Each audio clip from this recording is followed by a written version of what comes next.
Hello again. Back for another video. First one in 8 months. Today we're going to be looking at something a little different. Not a standard 60 card deck constructed format deck, but a different constructed format that I have not shown off before, but that I do sometimes enjoy playing, even if it's a little frustrating and even if it's especially a little tiresome sometimes with only two people. And of course, I have trouble picking up more than two people or more than one person to play with, let alone that. But this is a deck for the format known as either Commander or Elder Dragon Highlander, abbreviated EDH. And I'll start by introducing the format a little bit, just to give you an overview of its idiosyncrasies and how it differs from the usual 60-card constructed format, that is, formats that are played.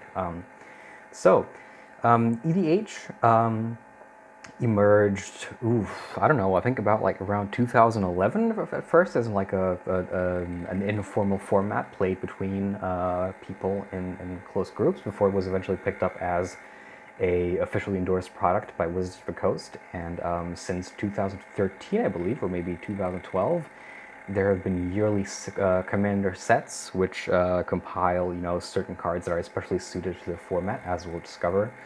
And those are reprinted every single year, and it's a neat little reprint collection that is basically supplanting the core sets, which are being picked up again. Yes, I just found out, but they're a little structured a little differently. I haven't looked into that yet as in detail as I would have liked to, because I haven't been very interested in Magic this year. But yeah, there's all stuff going on. So, what is exactly the Commander format? Well, Commander decks consist of 100 cards, of which there may be no duplicates other than basic lands, so it's a singleton format. And one card is declared the commander. I'm going to take a look at that. We could just change the sections of the deck here for a little second, and it should take us to the the commander. But anyway, yeah, as I said, each commander deck has a single card that is declared the commander, which must be a legendary creature. And initially, traditionally, the format was just played with commanders from the Legends set, which, of course, was the first one to introduce legendary creatures, and was also the first to introduce multicolored spells, which were, of course, all the different legendary creatures were all at least two colors, usually more than that. So, that's important. I'll just look up the card manually here so you can see. It actually, I was just testing it earlier, works fine. I'm not sure how to, I guess you would have to use the built-in Commander deck editor, but I can't find that one either anymore. So anyway, like I said, yes, there is one legendary creature which is declared the Commander, which is always, well, not always. It starts the game separate from the other 99 cards in the deck. It is placed in the so-called command zone, which is essentially functionally an exile zone, except separate, obviously. And when the commander dies, you have the choice of either, returning it to exile in the commander zone and then recasting it for an additional 2 colorless mana, or you can just have it go to the graveyard as it would normally, and that's that. Now, the commander is particularly important to the actual composition of the deck because it restricts the colors and mana abilities of the spells that you put in your deck. So this is called the color identity of the commander, which means, all the colors that the spell itself is, and any colors of mana that are present in the ability or rules text of the card. For example, here is the commander of this deck, which is thematically based on the character Metaton from the game Undertale, which I'm sure you're all familiar with, whoever is listening to this. And this is Metaton himself. Here we go. This is Bosh, Iron Golem for 8 mana. 6/7, which is a pretty decent body, but of course it is a very expensive card. We have ways to get around that, as I'll show you later. It's a golem, which I thought was appropriate, and it actually wound up working very well for the theme of the deck, as we'll discover soon. Trample, which is a useful ability to have in any case, and here's the important bit that gives a lot more openness than the colorless mana cost would indicate. For 3 colorless, 1 red, and for the cost of sacrificing an artifact, Bosh will deal damage equal to the converted mana cost of the sacrifice artifact to a target of our choice. So what this means essentially is that we can sacrifice any artifacts we have on the field and just blow them up in people's faces for damage, including, of course, Bosh himself. And there's a lot of different effects we can exploit to that end, as I'll show you in a minute. But what this means essentially, what the color identity of this card is just colorless and red, as determined by the casting cost and the ability cost here in the text box. What this means is that we can only have colorless or red spells in our deck. We are not, even if we wouldn't be able to cast any spells of other colors, we are not allowed to include them. Just at all, in the case. So yeah, that's that. Now I'm going to get down to the breakdown of the deck itself, which is going to take a little longer than it usually does because, of course, we don't have any multiples and there's more cards, but I don't think it should be that bad. As is traditional, I'll start with the lands. Lots of mountains, 17 mountains in fact, and that takes care of 17 of the 36 lands here. I think, I didn't plan this very well. I think I'll just go through them and explain what they each are essentially, but most of them are just, basic mana fixers, which are a staple of most commander decks. Ancient Tomb here just gives us 2 colorless and we take 2 damage. Oh, I forgot. Oh, crap. This is important. Yes. In commander games, each player has double the life points that you normally have. So instead of 20 points, you have 40 life points, which means, of course, that you can afford to take a lot more damage. And obviously that's important because the games tend to be much longer because the decks are bigger. So it makes sense that you would have more life points to expend.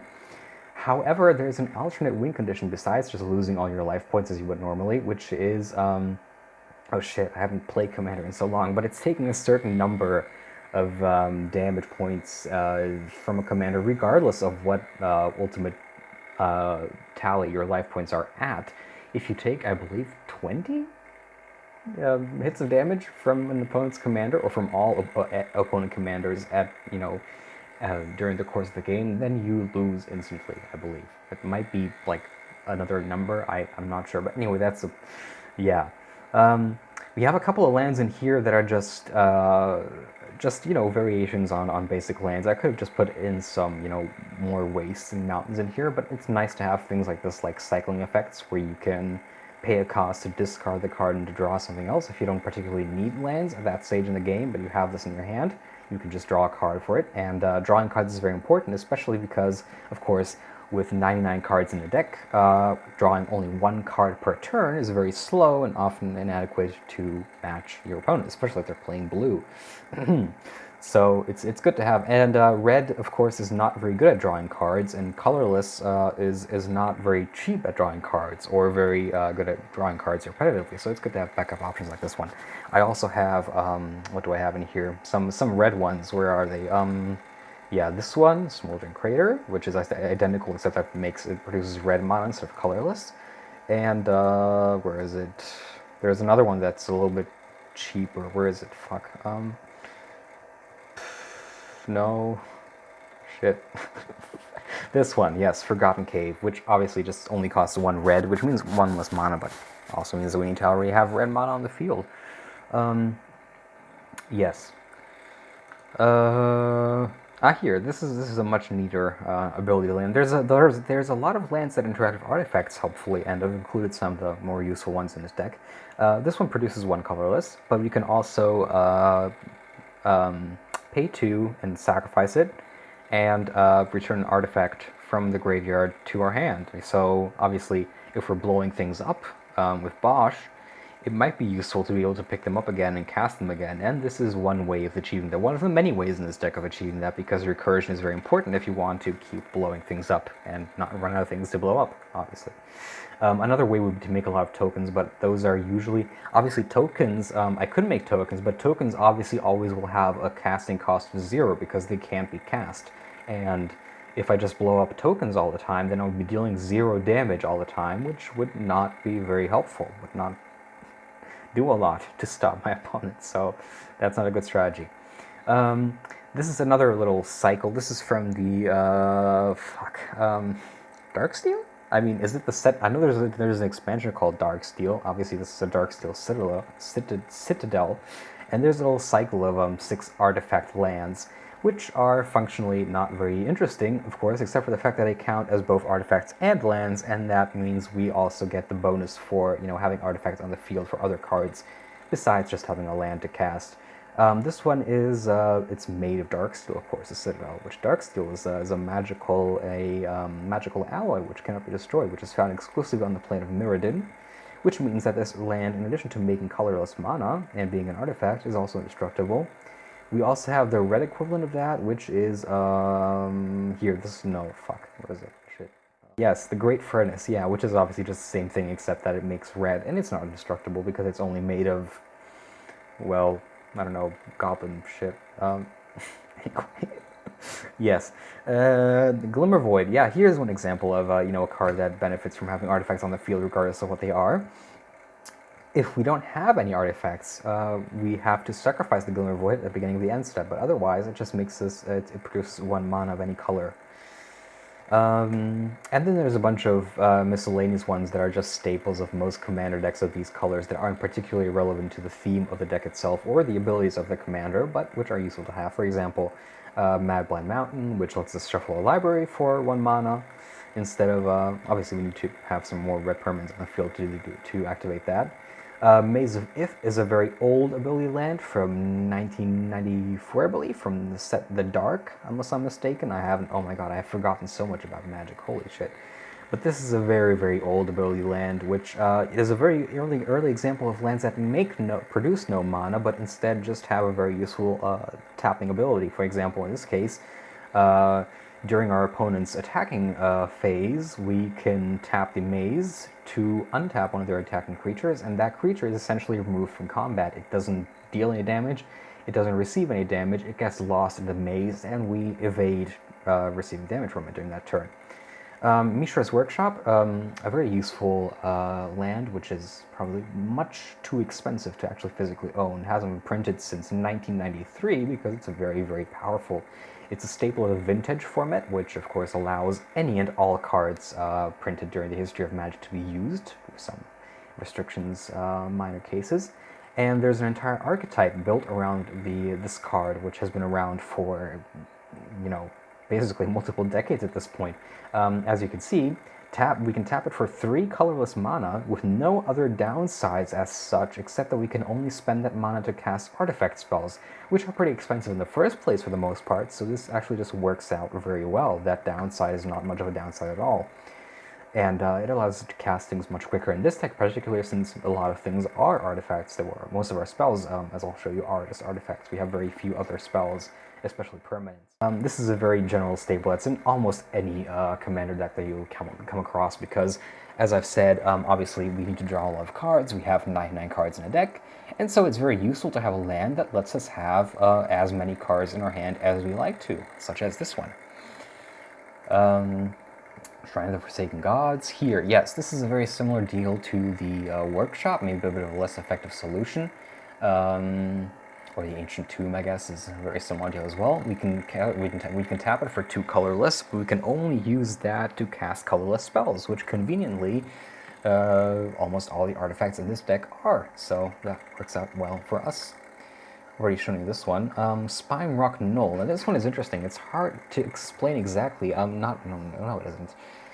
Comes into play tapped, which means we can't activate it for its mana ability right away, but when we look at it, when we play it, we look at the top 4 cards of the library, as you can see there under my text. We choose one, which we exile face down, and then the rest are just placed in the bottom of the library, and then we can, at any time, if an opponent has been dealt 7 or more damage this turn, which, as I'll show you, is fairly easy in the later stages of the game with Bosh blowing things up, especially since he can just blow himself up for 8 damage, we can just play 1 red, pay 1 red mana, and tap the Knoll, and then we can just cast the card that we've exiled with it for no cost at all. So we can essentially bypass, since we have a lot of big artifacts, we can bypass the cost of that artifact to just cast it instantly with this land ability. I have some basic land destruction here, a strip mine, which should be familiar at this point in this video series if you watch along, you know, fairly basic, and a wasteland, which does the same thing except it only works with non-basic lands. And finally, the trio here known as the Orzatron, which are 3 lands also likewise printed in the first Magic expansion set called Artifacts. Fuck. God damn it. Fuck. Antiquities, right. Oh my gosh. I've forgotten so much about this game. Holy shit. Anyway, yes, Antiquities was the first Magic expansion. No, it was the second one. It was the first one to... It was the first one to have a mechanical theme instead of just a flavor theme like Arabian Nights, the very actual first expansion set. And that theme was artifacts. That's why we have all these cards from it here, which are much more expensive to own in real life than in this game. Orzatron is likewise an older format, an deck archetype, which is seen mostly in Modern these days, from what I've heard, from my experience. Unless, you know, my knowledge is completely outdated. But at this point, the metagame has evolved so much that nothing I say matters anymore. But here I am, and the Orzatron is built around having these 3 cards, which are not as effective in this game, but they're also not, you know, useless since they still make 1 colorless mana, regardless of how many you have. But basically, the Orzatron consists of these 3 cards: Urza's Mine, Urza's Power Plant, and Urza's Tower. And as you can see here, they're all pretty similar. And the only thing that really happens is that if we have all 3 of them out on the field at the same time, instead of producing 1 colorless mana each, they make 2, except for the Tower, which makes 3. So in that case, we instantly have a guaranteed 7 mana on the field, which lets play a lot of nice, yummy artifact spells. And that's about it for the non-basic lands in this deck. Moving on, I'm going to take a look. As you can see, the rest of the cards, with the lands out, there's 65 cards left. 57 of those cards are artifacts, which means that this deck is heavily skewed towards those cards, obviously, and then on artifacts. 2 enchantments in here, which these are the little oddity cards that mostly are not very useful as such. You know, they're not just, you know, they're not a very broad purpose cards or spells, but they do fit in with the actual theme of the character of Mettaton, which obviously has a lot to do with chance and randomness and flashiness and showmanship, and I just had all the fun here. One of these that I'll get to, I'm not sure which one it is, not the enchantments, one of these, what did I just do? Fuck, I just sideboarded, didn't I? No, I removed the, fuck. Okay, hang on. I'll reload the deck. One of these cards that I'll get to, not the enchantments, I'll get to it, but I'll mention it.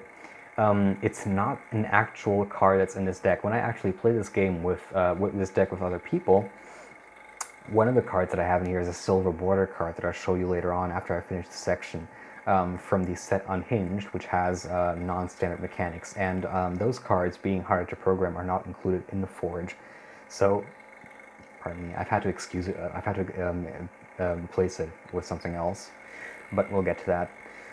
It's not very important, you know, it was just a little fun little card. I think it was the last card that I added to this deck when I finished it a long time ago. But anyways, yes, the enchantments. Chance Encounter here for 4 mana. No, I'll start with Goblin Bomb, because Chance Encounter kind of just refers to the Goblin Bomb itself. So, Goblin Bomb, 2 mana, and pretty simple. During the upkeep, it has a lot of text, but I'll just explain it quickly without all the rules text. You know, during the upkeep, we flip a coin, we call the flip. If we win the flip, we put a counter on this. If we lose the flip, we remove a counter from it. If there are 5 counters on the Goblin Bomb, we can remove them at any time, sacrifice the Goblin Bomb, and it deals 20 damage at once to a target player, which obviously in a standard 60-card deck would be fatal in most cases. In this case, it probably, I mean, it has a chance of being fatal, maybe not, but in either case, 20 damage at once is a pretty good hit to take. And it has interaction with the Chance Encounter, as I'll show you here, because Chance Encounter for 4 mana just gives us a general application. Whenever we win a coin flip, we put a counter on it, and at the beginning of the upkeep, if we have 10 or more of those counters on it, we just win the game instantly, which means that if we have the Goblin Bomb out and we just keep winning flips, even if we don't get enough counters on it to actually trigger the Goblin Bomb, we can eventually just win the game automatically with this alternate win condition by having 10 counters on it. That's pretty neat.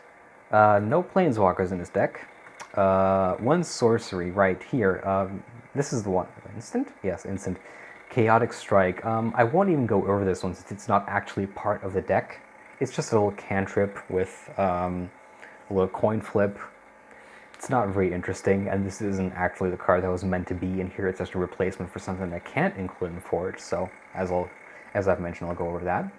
And one sorcery, another coin flip card here. Game of Chaos is a very classic little example of neat mechanics that just aren't printed anymore because people don't like a lot of randomness in their Magic games. But sorcery for 3 red. Flip a coin, the opponent, if you pay attention to the rules text here, you can see the opponent has to call the flip while the coin is in the air, which obviously would never be written in the actual rules text of a modern card, even if it were printed these days, because that's just such an arbitrary condition to enforce that it's... Anyway, yeah, whoever loses the flip loses 1 life, and then whoever wins the flip can choose to repeat that game with doubled stakes, and every single time that the game is repeated, the stakes are doubled additionally, so we can just keep choosing to repeat this coin flips if we have a very good handle in our luck here. And just keep doing damage to our opponent as much as we want to. We can actually, potentially just kill our opponent if we keep winning coin flips. Well, I'm here to just show off the card that I mentioned. Yeah, it's pretty simple. It's a unique mechanic that's not seen anywhere else, but it's pretty simple. It's just face-to-face, 2 mana, and I and an opponent of my choice play a best-of-3 rock, paper, scissors game, and if I win, I can, the spell deals 5 damage to that opponent. Not really much to say about this. I just, I realized, actually, I just needed one more, I had one more free slot, because commander decks need to be exactly 100 cards, and I was thinking, well, what would be a fun option to include here that's just a little bit jangling, just a little bit, character appropriate. This is what I came up with.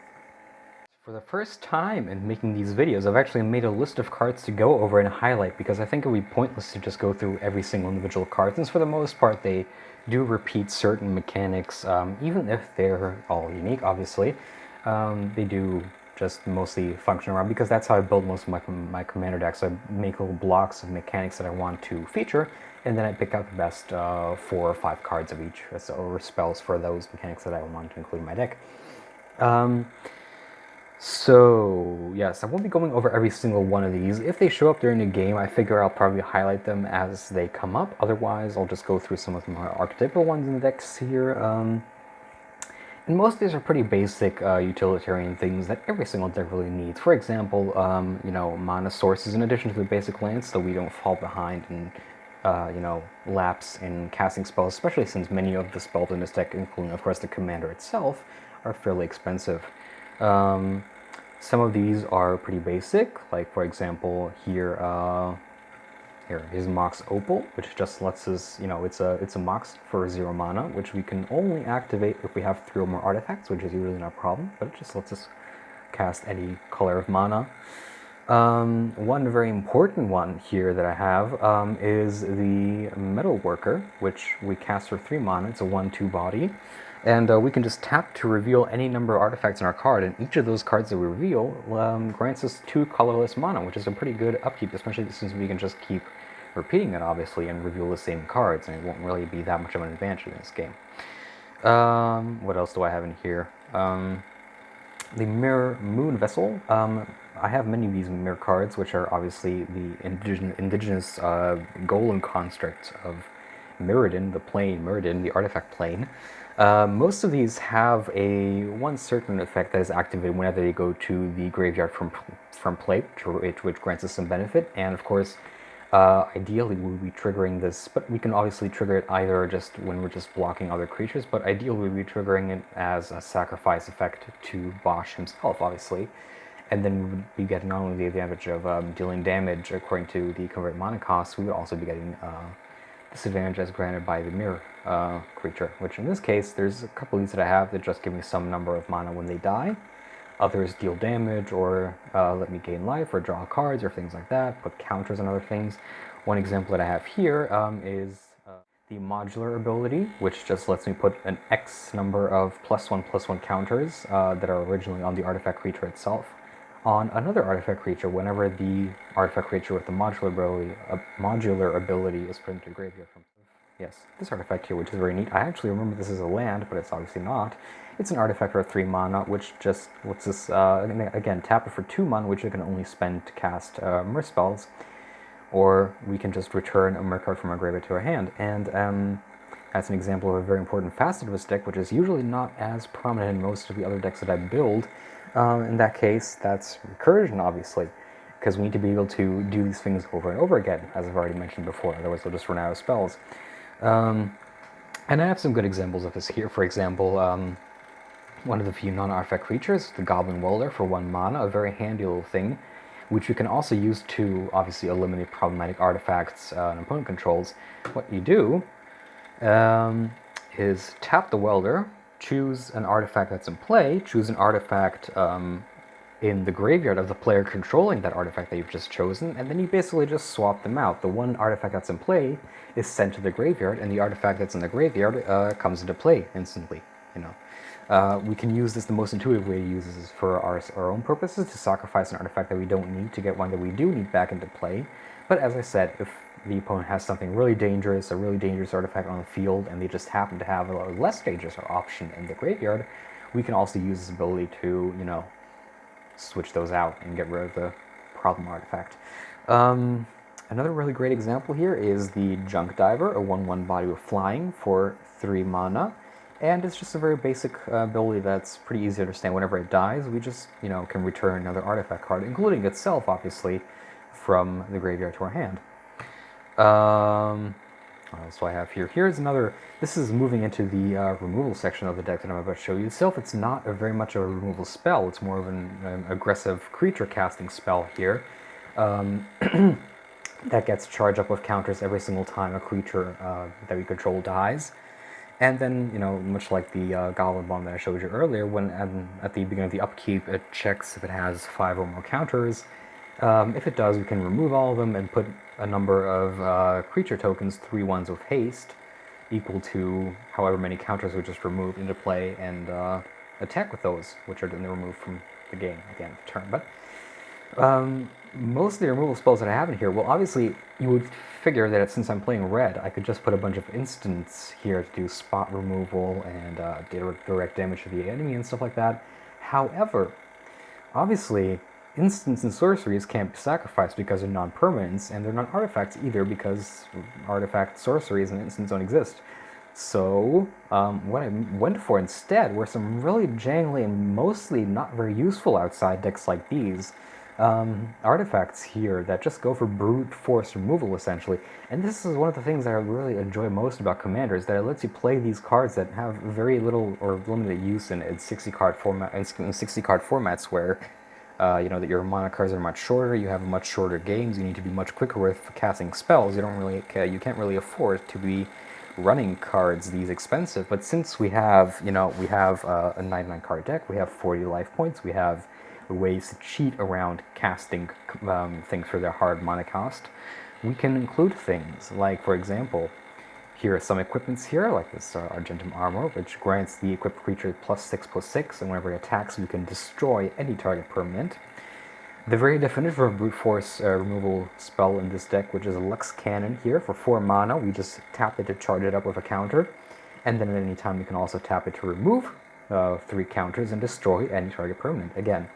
And another neat example, it's probably not a very good card itself, not a bit of an odd thing, a little thing that has maybe a bit too many disadvantages, but that fits in with the theme of this deck, which, randomness, chance, risk-taking, things like that. Here, I actually drafted this card once, and it was a very neat experience, and I think also part of me was attached to that experience, which is why I've included here. The Avarice Amulet.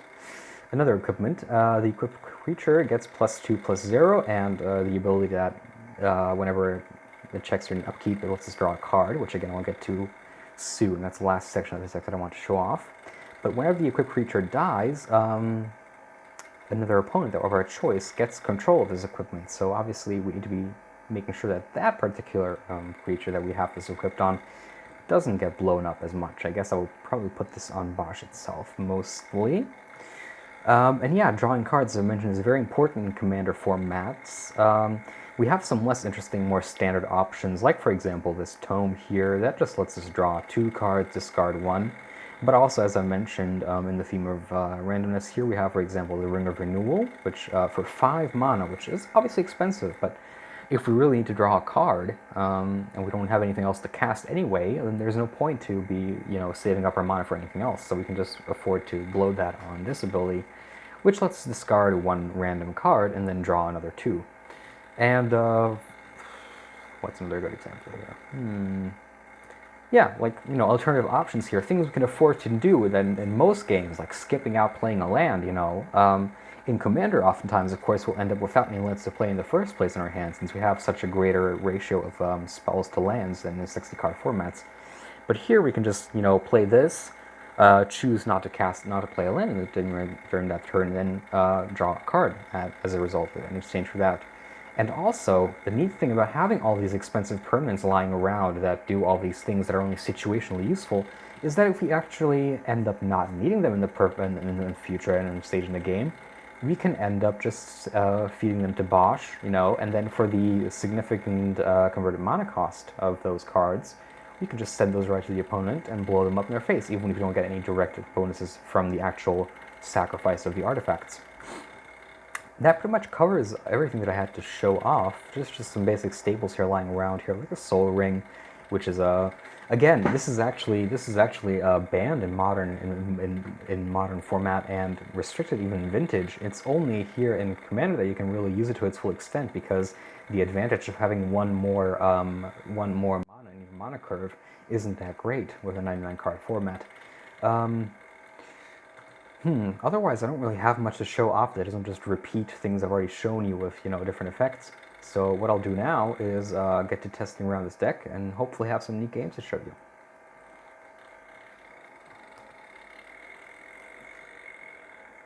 Okay, here we go. I'm jumping right in. I'm gonna fucking keep talking until everything stops, because I don't want to be any of these things like last time. I want this to be the seamless, most effortless editing job ever. We're starting the game. Here we go. I have no idea what's going on. I'm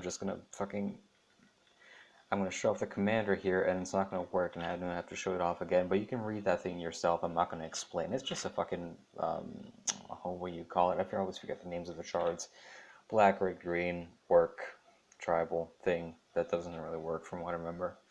And yeah, 2 games again, as usual, demonstrating first the strategy of just fucking like rolling over your opponent with the commander, as we'll do here, and also, actually using it as intended to sacrifice a bunch of artifacts. What are we starting with? Just an ancient tome there, and casting with that ancient tome the Perilous Mirror. I don't know how to pronounce that, but there we go. And you saw when it dies, it deals 2 damage to target creature or player. Yeah, that's what I just said. Okay. I'm probably going to play a mount. Oh, no. Am I going to play a wasteland or a mountain? I don't need any red, so I'm probably going to... Oh, okay. Play a mountain. Okay. Okay. Yes, that's an Alloymore, which I'm going to cast for 3, and it lets us generate 1 mana when we tap it, but not in this turn, obviously, because it's got Summoning Sickness. Oh, we just drew a Metal Worker. That is a very good card. I hope that I showed off, because it is important to this deck. Yes, I don't know if I mentioned it. I really should have mentioned it in my deck overview, but yeah, as I've said, it lets us generate huge amounts of mana by just revealing artifact cards from our hand, and we're going to cast it. There we go. Yeah, attacking with a thing. You know how this goes. Pretty basic so far.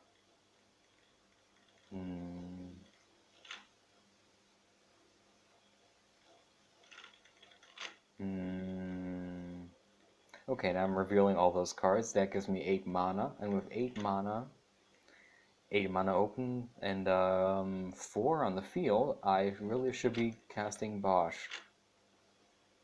I really should be. Hello? Yes, we're gonna cast Bosh. That's gonna leave us with 4 mana, which I'm not sure what we're gonna do with, but we'll see about that. God, this is slow. I always, whenever I record my, commentary over the actual, yeah, because I intentionally leave space when I do these without commentary. I leave space for myself to talk over, but then I don't realize how fast my speaking tempo is. Arc Runner Glamour. Yeah, that let's just remove one of the modular counters from this one, which we have two of in this case. To put an artifact card from a graveyard on top of our library, and we're going to cast that as well for the remaining 4 mana and attack with the Perverse Mer. Oh great, yeah, that's really important. It's really important that you see my fucking Discord. Amazing. Anyway. There is a prism ring. Yeah, this is a lucky charm that we just get to choose the color for. So whenever we cast a spell of a chosen color, which obviously I'll pick red for. Wait a minute, I'm not casting that. That was the opponent. The opponent cast that. Okay, but they also picked red because they're playing. Oh, they're playing 3 colors. And that's obviously why you would include that. But anyway, yeah, 6 mana on them. 6 colors open there. I think at this point we just start maybe using Bosh. I'm not sure. What are we gonna do next, huh? Exciting. I don't remember my plays, so I'm just obviously I'm not sure what to do either in the game, but I could be using those. I could in fact trigger Bosch's ability twice with that mana that I have, but what I'm gonna do, yes, trigger it once and sacrifice the Perilous Mer to also deal 2 damage on top of the what was it? 1 damage for the casting cost anyway. 2 damage in fact, yes, so 4 total. Yeah, that's the graveyard. Thank you. Okay, next up.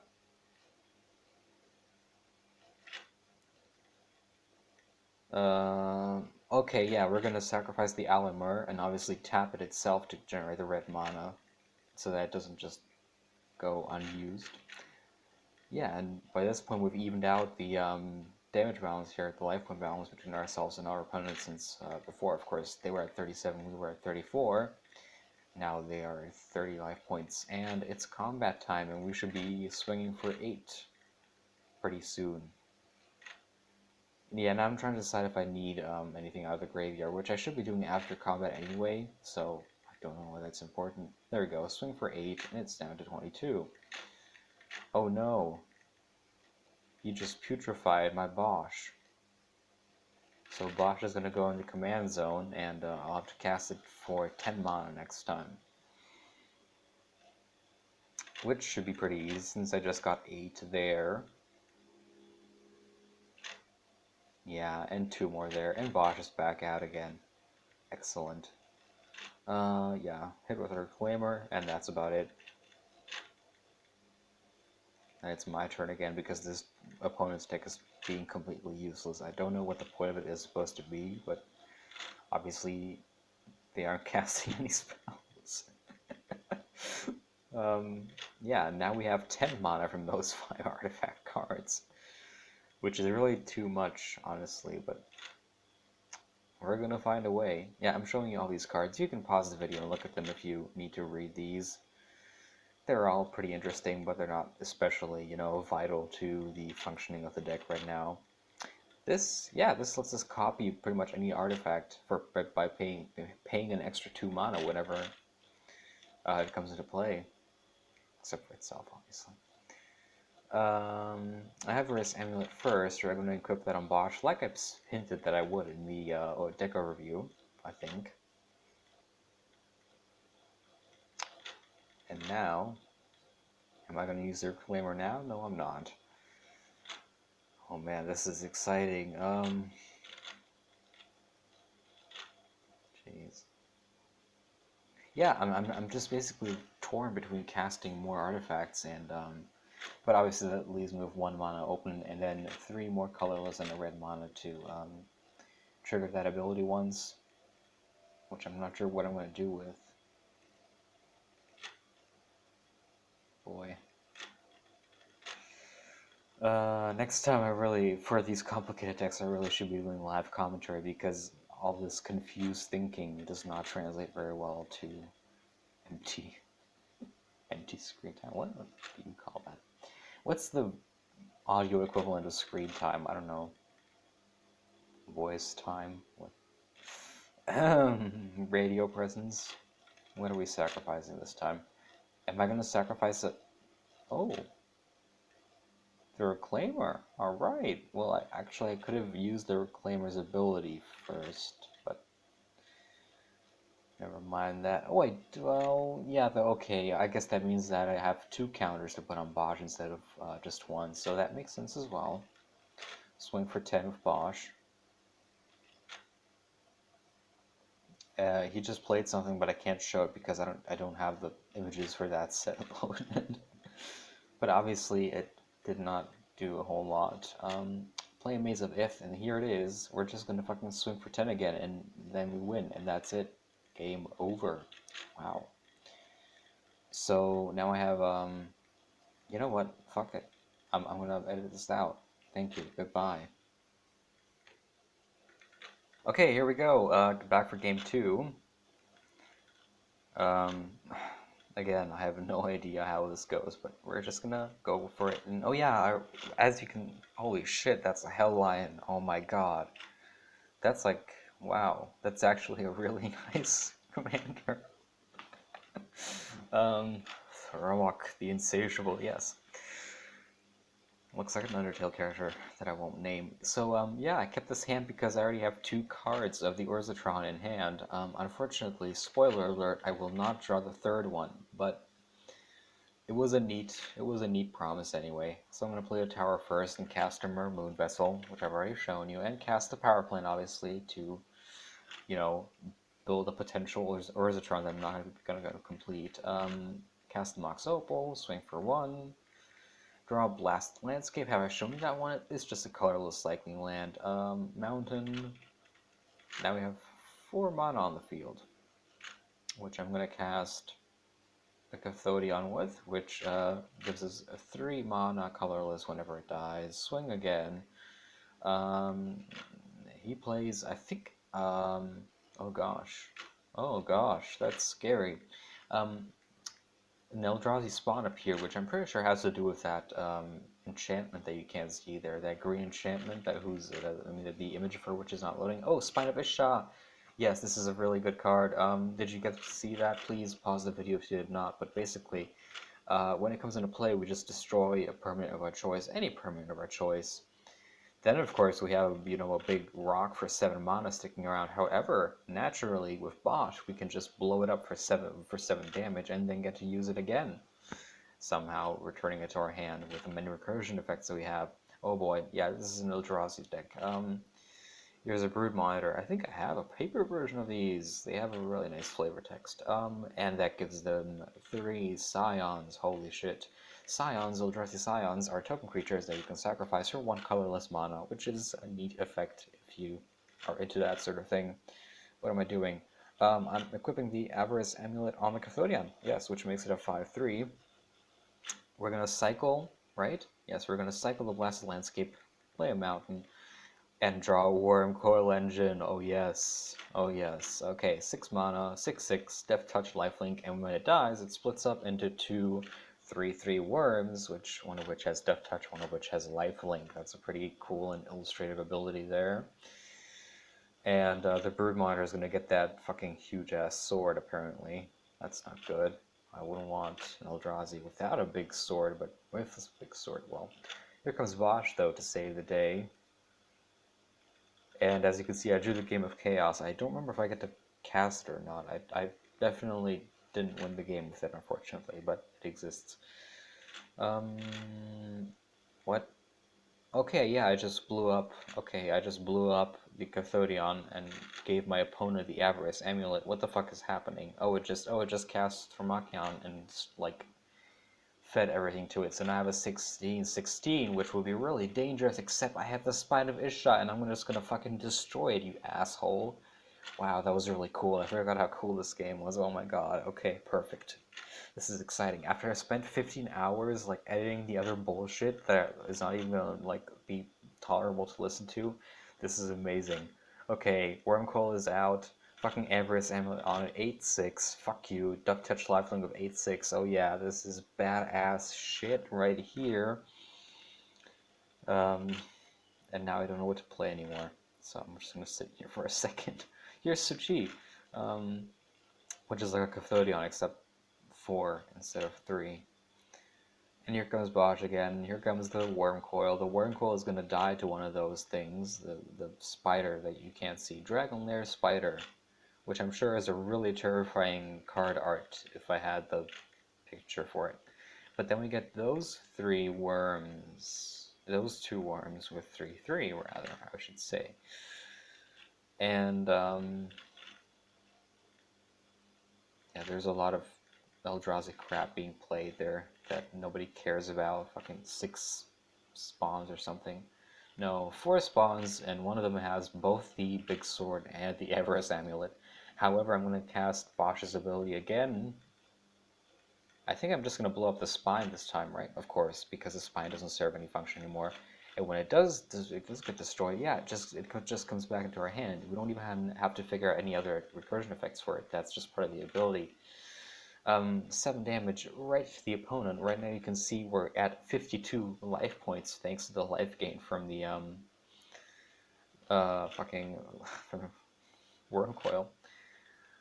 What just happened? I don't know. It's really confusing whenever you get a bunch of Eldrazi tokens out there, but Death Touch is good, Lifelink is good, Worms are good. Bosh somehow died, but oh yeah, I just sacrificed Bosh to himself. And the recording stopped.